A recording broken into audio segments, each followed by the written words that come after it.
acara selanjutnya, Selawat Badar, yang akan dibawakan oleh Tunku Azmi dan Tunku Muhibbuddin. Kepada Tunku Azmi dan Tunku Muhibbuddin, kami persilahkan dengan segala hormat. Assalamualaikum warahmatullahi wabarakatuh. Kepada seluruh hadirin wal hadirat beserta talabah dan talib, kami mohon untuk tadaasiat taslawat Nabi Muhammad sallallahu alaihi wasallam. Salatullah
Rasulillah.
من الآفات والنقمة ومن حمل ومن غمة بأهل البدر يا الله صلاة الله سلام الله على طه رسول الله صلاة الله سلام الله على طه رسول الله صلاة الله سلام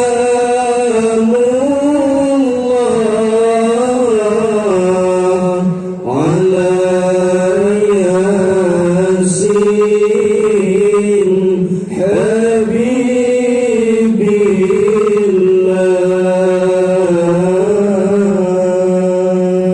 kepada tungku-tungku dan umi-umi kajian ucap tentang kembali. Assalamualaikum warahmatullahi wabarakatuh.